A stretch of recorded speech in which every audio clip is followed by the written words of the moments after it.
Welcome to the Advanced World Health and Life Coach certification. Today we're discussing life coaching modules, more specifically about the emotional intelligence and the self-awareness tools. Introduction. Understanding and mastering emotional intelligence, which is EI, is no longer just a luxury for personal development. It's a critical skill in both professional and personal settings. Emotional intelligence is the ability to perceive, understand, manage, and regulate emotions, not only in oneself but also in interactions with others. This skill is at the heart of interpersonal relationships, resilience, adaptability, and leadership. For life and health coaches, developing and teaching EI is vital in empowering clients to make meaningful, values-aligned decisions and maintaining healthy relationships. Key points. 1. The dimension of emotional intelligence. To fully grasp emotional intelligence, it's essential to break it down into its key components.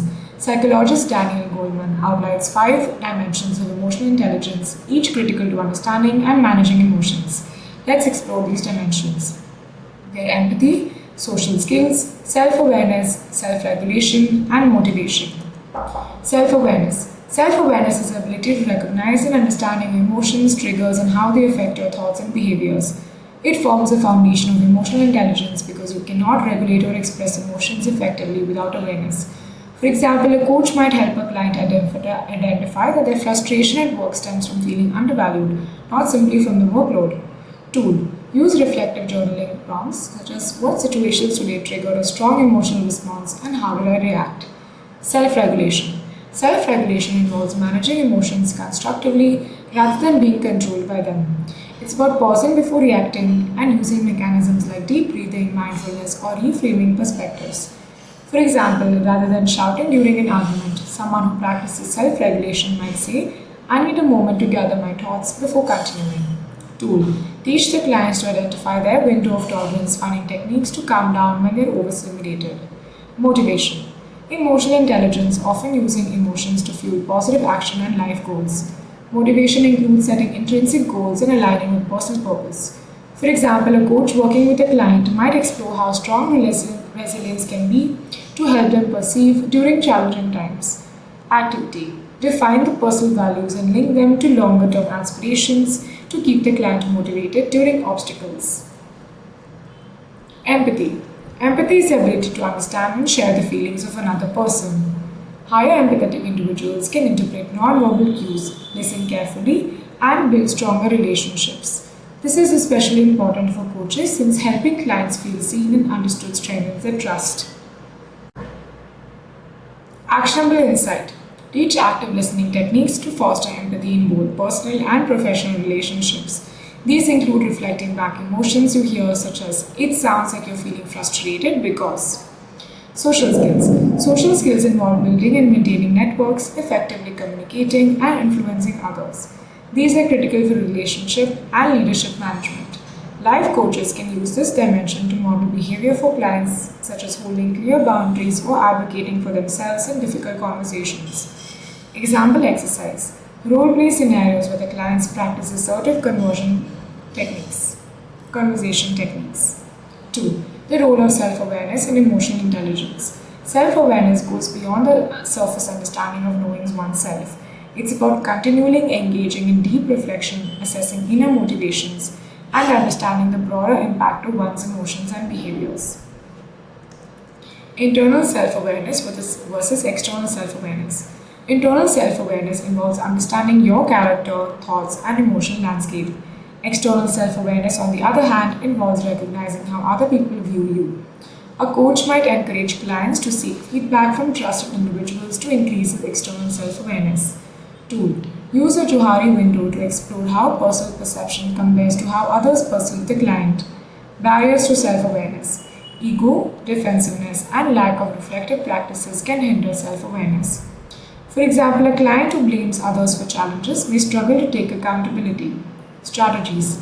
Institutions' emotional inquiry techniques in which the clients explore hidden biasness and assumptions driving their reaction. 3. Strengthening emotional regulation. While emotions are naturals, they don't always have to dictate behavior. Emotional regulation is a process of gaining control over emotional responses to achieve desired results. For coaches, teaching emotional regulation is foundational to behavioral change. Practical tools to emotional regulation. Mindfulness practices.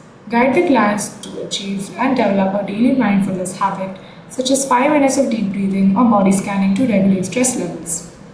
Reframing. Encourage the clients to reframe our reactive thoughts.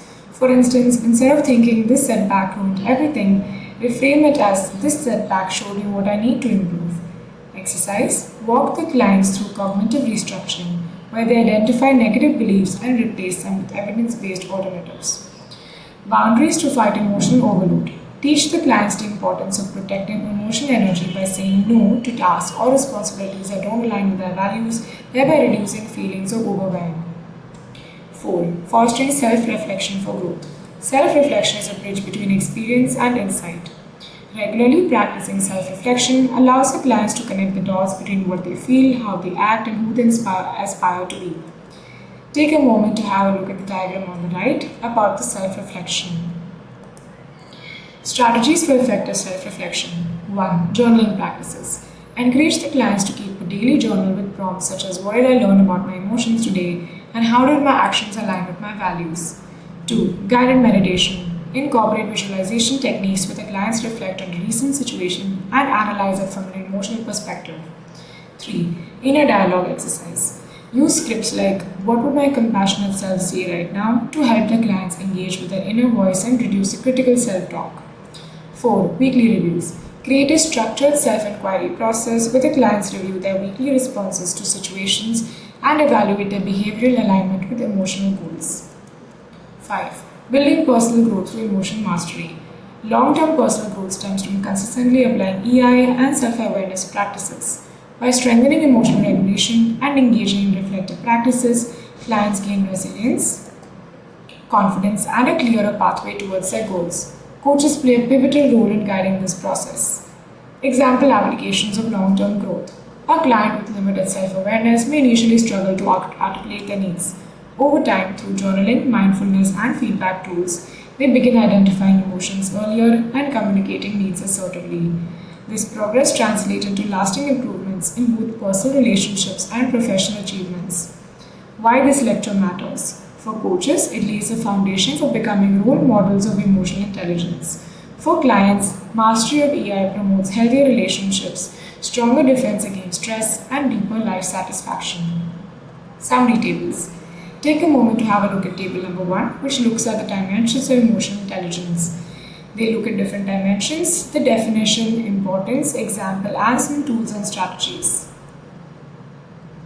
Table number 2 looks at the types and strategies for self-awareness. Have a look at the type of self-awareness, some definitions, why it's important, example, and some tool and activity. Take a look at emotional triggers as one of the examples. It is used as awareness of specific situations that cause strong reactions. It's important as it aids in identifying patterns and habits that hinder your growth. Example, becoming aware that family criticism triggers self-defensiveness. Emotional trigger journals can be one of the activities you could use. Table number 3 talks about the emotional regulation techniques. Take a moment to have a look at the techniques, the purpose, how it works, examples, and some additional insights. Table number 4 looks at the self-reflection techniques for growth. Have a look at the techniques, the purpose, how it works, examples, and the outcomes. Table number 5 talks about building personal growth through emotional mastery. Have a look at the aspects, definition, importance for growth, practical exemplification, and some results. Let's have a look at some MCQ questions. Without looking at the answer, try to answer number question 1 and 2. Now have a look at question number 3 and 4. And finally, question number 5. Thank you.